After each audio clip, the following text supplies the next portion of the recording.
और उस मुकुट को धारण करके वहां से चले गए जंगल में शिकार करने के लिए।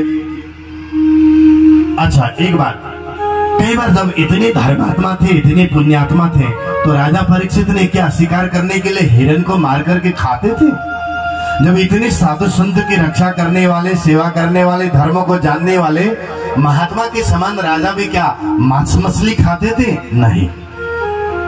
पहले पहले के राजा महाराज जो भी होते थे ना, अब आजकल के राजा महाराज का मतलब होता है ये नेता, जो राजनीति करने वाले राजनीति में होते हैं ना आगे वाले, वही राजा महाराज है।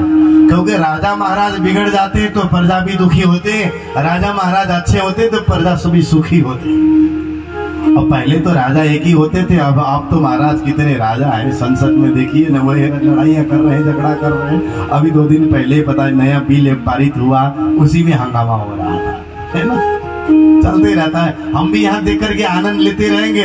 अब तो हम पहले की तरह हमें कोई बरगाला भी नहीं सकता। अब तो सबके हाथ में मोबाइल है, अब किसको वोट देना है किसको नहीं देना है मोबाइल में देख के कौन लड़ाई करने वाला है, कौन अच्छा कर रहा है कौन बुरा कर रहा है, चुपके से वोट जिसको देना है दे दीजिएगा, राधे राधे, है ना, बस समझते रहिएगा। राजा उस समय में मारते नहीं थे, शिकार करने जाते थे, उनके बाण के नोक में ऐसे एक पदार्थ, तरल पदार्थ लगाते थे जिससे जानवर को बाण लगने के बाद में वो बेहोश हो जाते थे, तो उसको पकड़ के लेकर के आते थे, क्योंकि उनको तीर निशाने युद्ध में जाना होता है ना। राजा परीक्षित शिकार करने चले गए मुकुट धारण करके, लेकिन मुकुट धारण किया राजा परीक्षित ने, ऐसे मुकुट धारण किया, राजा परीक्षित को ध्यान तो था ये हमारे पूर्वजों ने जीत करके लेके आए, लेकिन उनको ये नहीं पता था ये मुकुट तो जरासंध का है। ये जरासंध कौन है बताएं आपको? जरासंध एक राक्षस था जो मथुरा में श्री कृष्ण जी मथुरा में थे, तो मथुरा में श्री कृष्ण जी को मारने के लिए, हराने के लिए 17 बार हमला करने के लिए आया था। 17 बार हार गया, लेकिन फिर भी जीतने की तमन्ना उसके मन से गई नहीं, और वो राक्षस था। और उसी जरासंध को मार करके 5 पांडव मुकुट लेकर के आए थे, अपने खजाने में रखे हुए थे। और राक्षस के मुकुट अगर वो कमाए हैं, धन कैसे कमाते हैं, और ये भी बहुत एक महत्वपूर्ण बात है। हम जिसके घर भोजन करने के लिए जाते ना, हर किसी के घर में जाकर के एकदम से भोजन करना नहीं चाहिए, सोच समझ करके। कोई मार काट धाड़ करने वाले, चोरी चकारी करने वाले, किसी को हिंसा करने वाले, अगर उनके घर में जाकर के अगर भोजन करेंगे, वो हिंसा से कमाया हुआ धन अलग से और खरीद कर लेकर के आए वो भोजन, और भोजन करेंगे तो हमारी बुद्धि भी हिंसात्मक हो जाती है। इसलिए कहते हैं ना, पानी पीजिए छान के, गुरु कीजिए जान के। भोजन ये अन्न जो होता है ना, जैसा खावे अन्न और वैसा होवे मन। सिर में धारण किया और यहाँ जरासंध के मुकुट, इसलिए शिकार करने के लिए जंगल में गए, उनको प्यास लगी और एक आश्रम था, और उस आश्रम में समीक मुनि एक ऋषि समाधिस्थ होकर के ध्यान कर रहे थे। ओम नमो भगवते वासुदेवाय, ओम नमो भगवते वासुदेवाय। और समीक मुनि ऋषि के बटुक ब्राह्मण जितने भी उनके शिष्य थे, और नदी में जाकर के स्नान कर रहे थे। राजा परीक्षित आए, और राजा परीक्षित ने आकर के क्या किया, राजा परीक्षित ने आकर के देखा, प्यास लगी, संत ध्यान कर रहे हैं। उन्होंने कहा, अरे महाराज मुझे प्यास लगी है, मैं इस देश का राजा हूं, मुझे जलपान कराइए, मुझे जलपान कराइए। तो महाराज आंखें खुली नहीं, क्योंकि समाधि में है। और एक बात जीवन में हमेशा याद रखिएगा, भोजन करते वक्त और भजन करते वक्त यमराज भी छोड़ देते हैं, इसलिए भोजन करते वक्त और भजन करते वक्त कभी भी उठना नहीं चाहिए। और भोजन में और भजन में आसन होना चाहिए, खाली जमीन में बैठ करके भोजन और भजन नहीं करना चाहिए। कुछ लोग गर्मी हो गई करके ऐसे आसन में, ऐसे बिना आसन के बैठते ना, वो शरीर में लगता नहीं है, आसन होना चाहिए। और कोई ध्यान कर रहे हो, भजन कर रहे हो, तो कभी भी उनको जाकर के उठाना नहीं चाहिए। जैसे कथा श्रवण करने के लिए बैठे ना, कुछ लोग बाद में आते हैं और बाद में आकर के धीरे से बोलेंगे, हिलाएंगे और बोलेंगे कितने देर पहले आए थे आप, अच्छा मुझे बुलाए नहीं, मुझे बात करने लग जाते। ये आंखें खोल करके भजन कर रहे हैं आप, ये आंखें खोल करके समाधि लगा रहे हैं आप। क्योंकि गोपियां समाधि लगाने के लिए हिमालय में नहीं जाया करती थी। गोपियां ध्यान करने के लिए माला लेकर के कहीं आश्रम में जाकर के ध्यान करने के लिए बैठती नहीं थी। उस समय में तो गोपियां कथा सुनने के लिए भी जाया नहीं करती थी। उनकी कथा, उनकी व्यथा, उनके सर्वस्व, उनका रूप कहे, स्वरूप कहे, सब कुछ कृष्ण ही थे। उनको कहीं जाने की जरूरत नहीं थी। वो तो खुली आंखों में भी ध्यान करते थे और बंद आंखों में भी ध्यान करते थे। आंख खुली तो श्याम सुंदर आगे, और आंख बंद तो बस स्वप्न में श्याम सुंदर। सो जाते हैं, रात को स्वप्न में श्याम सुंदर आ जाते हैं, और जगते ही आंख खोल करके तो दिन भर श्याम सुंदर के लिए याद आते हैं। रोटी बनाने लग जाते हैं, कृष्ण याद आते हैं। रोटी वो घर के लिए नहीं बनाते थे, हम अपने रोटी बनाते हैं माताएं, वो अपने बच्चों के लिए याद करके बना, मेरे बच्चों के लिए गोल गोल रोटी चाहिए, ऐसे चाहिए, पतली चाहिए, मोटी चाहिए। लेकिन गोपियां रोटी बनाती थी ना, गोपियां तो रोटी बना करके मेरे कृष्ण के लिए और भजन गाती है, श्री कृष्ण गोविंद हरे मुरारे, हे नाथ नारायण वासुदेव। गोपाल मेरी यही प्रार्थना है, भूलो न मैं कभी नाम तुम्हारा। श्री कृष्ण गोविंद भजन। हम लोग तो रोटी बनाते हैं, तो कैसे बनाते हैं माताएं, आप याद करना। मैं आपको हास विनोद करते हुए ना, भाइयों के लिए बाद में, लेकिन पहले माताओं के लिए मैं एक बात बताता हूं, ध्यान से सुनिएगा, मेरे तरफ देखिएगा। ये तो दोनों के लिए, लेकिन विशेष करके माताओं के लिए, मंदिर में, रसोई में और मंदिर में बिना नहाए कभी जाना नहीं चाहिए। समझे कि नहीं? बोलिए ना जी। मुड़िया हिला दी, ऐसे सिर हिला दी। कितनी माताएं ऐसे होती है, सुबह उठते ही सबसे पहले चले जाते हैं रसोई में और चाय बनाते हैं, अपने लिए, उनके लिए, बच्चों के लिए, सबके लिए चाय बनाते हैं, और उसके बाद में आराम से उठ के नाश्ता बनाते हैं, पराठा वराठा, सब्जी वब्जी बनाते हैं, सबको खिलाते हैं। फिर आराम से 8 बजे नहाएंगे, 9 बजे नहाएंगे, उसके बाद पूजा में जाएंगे। ऐसा होता है कि नहीं होता है? बोलिए ना जी। मैं यहाँ की बात नहीं कर रहा हूँ, आप लोग तो बहुत अच्छे, आंखों में रख के हरिद्वार ले जाए ऐसा लगता है। मैं तो बाहर की बात कर रहा हूँ, क्योंकि 4 दिन और रोटी खानी है। बाकी हमें चिंता नहीं, हमारी माता जी हमारे बहुत ख्याल रखती है। मोड़ी सब्जी चाहिए, दाल चाहिए, सब्जी चाहिए, सब वो ध्यान रखती है। माताओं, ये हास विनोद करते हुए जीवन में सीखने योग्य बात है। मंदिर में और रसोई में कभी भी बिना नहाए प्रवेश नहीं करना चाहिए। रसोई भी एक पूजा घर है और मंदिर भी एक पूजा घर है।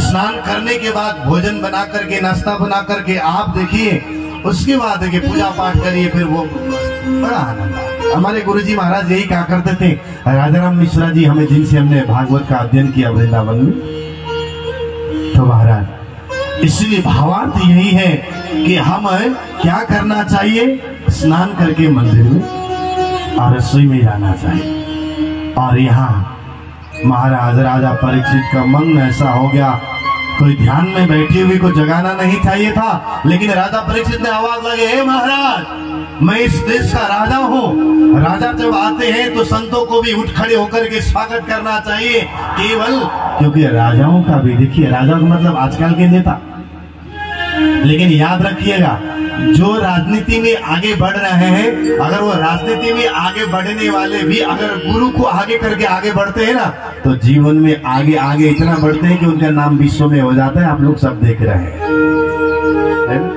और जो गुरु को नहीं मानेंगे, धर्मों को नहीं मानेंगे, सनातन धर्मों को नहीं मानेंगे और कह देंगे कि राम सेतु तो एक काल्पनिक है, राम भगवान को एक इंसान थे, तो फिर उसका समाप्त हो जाएगा। इसलिए हमेशा सनातन धर्म और गुरु को आगे करना चाहिए। पहले के राजाओं का और हमेशा एक गुरु होते थे, राजगुरु होते थे और गुरु की सलाह लेकर के राजा हमेशा कार्य करते थे। इसलिए राजा कभी हारते नहीं थे। और शिवाजी से लेकर के छत्रसाल जी तक को देख लीजिए आप। महाराजा छत्रसाल जी के गुरु कौन थे? महामती स्वामी श्री प्रणनाथ जी महाराज, बुंदेले का राजा छत्रसाल जी महाराज, जो मूछ को मरोड़ करके जैसे 500 की सेना लेकर के 50,000 मुगलों को मार करके काट करके टुकड़े टुकड़े कर देते, क्योंकि वो उनके गुरु महामती प्राणनाथ जी थे। इसलिए हमेशा जीवन में गुरु को आगे रखना चाहिए और हमेशा शास्त्रों को आगे रखना चाहिए। शास्त्र भी गुरु है, संत भी गुरु है। और जब शास्त्रों के श्लोक और शास्त्रों के दोहे याद करने लग जाएंगे तो कई बार कुछ लोगों के ऐसे भाषण भी सुनते हुए ऐसा लगता है कि महाराज भाषण कर रहे हैं कि प्रवचन कर रहे हैं। सनातन धर्म के साथ यहाँ राजा परीक्षित, मैं राजा हूं और राजा को उठ खड़े होकर के स्वागत करना चाहिए, लेकिन आप आंखें बंद करके बैठे, मुझे पानी पिलाइए। लेकिन समीक मुनि ने नेत्रों को नहीं खोला और महाराज नेत्र को नहीं खोला तो राजा को आया क्रोध। अच्छा, इससे पहले राजा साधु संत को देखते ही हाथ जोड़ करके नमन करते थे, प्रणाम करते थे, लेकिन आज संत को देखते ही क्रोध क्यों आया? इसलिए आया क्योंकि राजा परीक्षित के सिर में जो मुकुट है ना, वो जरासंध की मुकुट है। समझ में आ रहा है? बोलिए ना जी, सिर हिला दीजिए। हाँ जी नहीं बोलेंगे तो सिर तो हिला दीजिए। और वो मुकुट जरासंध को मार करके लेकर के आए थे ना, इसलिए महाराज हिंसात्मक बुद्धि हुई, मरे हुए सर्प को बाण के नोक में उठा करके और गले में डाल दिए, लेकिन संतों को पता ही नहीं चला। वो तो जाप कर रहे हैं, ओम नमो भगवते वासुदेवाय, ओम नमो भगवते वासुदेवाय। वो तो जाप करे जा रहे हैं महाराज। और वहां से क्रोधित होकर के राजा परीक्षित चले गए और एक बटुक ब्राह्मण ने आकर के देखा, जंगल है, कुटी है, पशु पक्षी बोल रहे हैं, लेकिन बटुक ब्राह्मण ने देखा महाराज गुरु के गले में और मरे हुए सर्प को देखा। ऋषि मुनि जो स्नान कर रहे थे नदी में, और उसी नदी में जाकर के कहा, सुनो, हमारे गुरुदेव के गले में किसी राजा ने मरे हुए सर्प डाल करके चले गए। श्रृंगी ऋषि को क्रोध आया और श्रृंगी ऋषि ने, कौशिकी नदी का नाम है कौशिकी, कौशिकी नदी में ही वहीं से जल उठा करके और हाथ में संकल्प करते हुए कहा, जिन्होंने भी हमारे गुरुदेव के गले में मरे हुए सर्प को डाला है और आज के 7वें दिन और उसके तक्षक नाग के डसने से उसकी मृत्यु हो जाएगी, जल को फेंक दिया। पहले साधु संत गुरुजन और ब्राह्मणों के दिए हुए श्राप भी लग जाते थे। अब तो श्राप दे दे करके थक जाता है, श्राप ही नहीं लगता। क्योंकि ब्राह्मण का खान पान और आहार व्यवहार वो ब्राह्मण जैसा नहीं है। ब्राह्मण का धर्म ज्ञान लेना और ज्ञान देना होता है। ब्राह्मण का धर्म वेदों को जानना और वेदों को जनाना, ज्ञान कराना, सभी को वेदों का ज्ञान का बोध कराना, उपदेश देना ब्राह्मण का धर्म होता है। लेकिन सब उल्टा होने लगा, इसीलिए ब्रह्मत्व से च्युत हो गए हैं। हाँ, सभी की बात नहीं कर रहे हैं, कुछ की बात। इसलिए महाराज श्राप दिया और जैसे ही इस बटुक ब्राह्मण आकर के गुरुदेव के आगे बैठे मृत सर्प को गले से निकाल दिया। गुरुदेव ने जैसे ही नेत्र को खोला तो बटुक ब्राह्मण सभी रो रहे थे और आंखों में अश्रु की धारा बह रही थी। सभी हाथ जोड़ करके कह रहे थे, गुरु महाराज, हम आश्रम में आपके सेवा में कोई उपस्थित नहीं रह पाए, नहीं तो हम उस राजा को, और हम भी शास्त्र विद्या में निपुण है, और अगर आपके आशीर्वाद से उस राजा को हम टुकड़े टुकड़े कर देते। क्या हुआ पहले बताओ तो सही। गुरु महाराज क्या बताएं, एक राजा आया, आपके गले में मृत सर्प डाल करके चले गए। अच्छा, तो इसमें क्रोधित होने वाली बात क्या है? वो डाल करके चला गया, मुझे कोई उसने तकलीफ और पीड़ा तो नहीं दी। उसने किया, उसका कर्म। तो गुरु महाराज, लेकिन उसकी सजा हमने दे दी है। क्या सजाएं दी? थोड़े से चौंक गए। उन्होंने कहा, अरे उसकी सजाएं हमने दी क्योंकि उस राजा को हमने श्राप दे दिया है, 7वें दिन उसको तक्षक नाग के डसने से उसकी मृत्यु हो जाएगी। गुरु महाराज वो तो सब भविष्य को जानते थे। गुरु महाराज मौन हो गए और एकदम से आंखें बंद करके देखने लगे किसको श्राप दिया है। मौन उनके आंख बंद करके देख रहे थे तो उनके आंखों के सामने राजा परीक्षित दिखाई देने लगे। तो गुरु की आंखों से बरबर अश्रु की धारा बहने लगी। नेत्र खुलने से पहले ही नेत्रों से अश्रु की धारा निकलने लगी, क्योंकि गुरु जानते हैं अरे ये तो धर्मात्मा थे, पुण्य आत्मा थे, ऐसे महात्मा के समान राजा को श्राप दे दिया। अब तो आगे बैठे हुए जटिल बटुक ब्राह्मण वो भी घबराने लगे। गुरु महाराज रो रहे हैं, हमारे से भूल तो नहीं हुई। गुरुदेव ने जैसे अपने नेत्रों को खोला और गला रुंध गया, ये तुमने क्या कर दी? गुरु महाराज, हमारे से कोई भूल हो गई, बहुत भारी भूल हो, जिनके कारण हम राक्षसों से और दानवों से हम सुरक्षित थे। ऐसे राजा को श्राप दे दिया, परीक्षित को श्राप दे दिया। बटुक ब्राह्मण भी महाराज अंदर से परीक्षित का नाम सुनते ही रोंग गए, उनके एकदम रोमांचित हो गए, उनको ग्लानि होने लगी। अच्छा राजा परीक्षित थे, हमने पहचाना नहीं। गुरु महाराज भूल हो गई, दंडवत प्रणाम करने लगे। गुरुजी ने कहा अब जो हो गई बात, अब कोई बात नहीं, जल्दी जाओ राजा को सूचित कर दो कि 7वें दिन तुम्हारे मृत्यु होने वाली, कम से कम वो कुछ तो उपाय करेंगे। देखिए शिष्यों को याद करके आंखों में आंसू की धारा इस धरती में 3 बेर आई है। एक समीक ऋषि की आंखों में अश्रु की धारा अपने शिष्य परीक्षित को याद करके रोए, और दूसरी बार जब सुखदेव जी महाराज राजा परीक्षित को कथा सुना रहे होते शुक्रताल में, तो उस समय में महाराज जब शुक्रताल में राजा परीक्षित को सुखदेव जी महाराज ने कहा, राजन 4 दिन हो गए आपने कुछ खाया नहीं, कुछ पिया नहीं है, अरे कुछ खाओ, कुछ पियो, जलपान करो, भूख लगी होगी, प्यास लगी होगी, जैसे हम कथा श्रवण करते वक्त बीच बीच में जल पीते रहते हैं ना, कुछ पान करो। तो राजा परीक्षित ने रोते हुए कहा, क्या कहा था? पीवन पन तन मुखाम च्युतम हरि कथामृतम। आपके मुखारविंद से निकलने वाली जो वाणी, एक एक शब्द जो रसामृत जो निकलने वाला है ना, वो रसामृत मेरे लिए पीना है, वही मेरे लिए खाना है, मेरा वही सोना है, मेरे वही जगना है। हे गुरुदेव, आप तो अपने मुखारविंद से रसामृत पान कराते रहिए, मेरा खाना पीना सोना बस वही आपके अमृत। उस समय में भी राजा परीक्षित कि उस वाक्य को सुनकर के सुखदेव जी महाराज की आंखों से अश्रु की धारा, यहाँ समीक मुनि की आंखों से राजा परीक्षित को याद करके अश्रु की धारा। और इतना ही नहीं, इस धरती में सबसे पहली बार अपने श्री इंद्रावती को, श्री निहिराज को याद करके और सुंदरबाई सद्गुरु सुखदेव चंद जी महाराज रोए थे।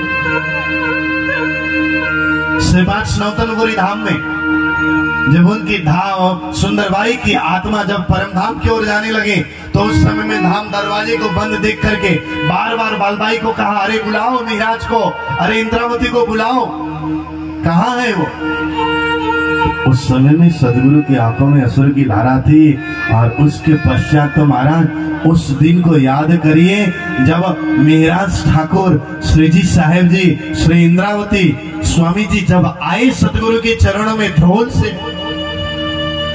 प्राण छूटने वाले थे, बीमार पड़े थे, बिहारी जी ने झूठ पे झूठ बोल रहे थे और दवाई औषधि लेकर के आए थे। लेकिन जैसे ही जब वहां पर भाई साहब बोले श्री कृष्ण कन्हैया लाल की गई, और जैसे ही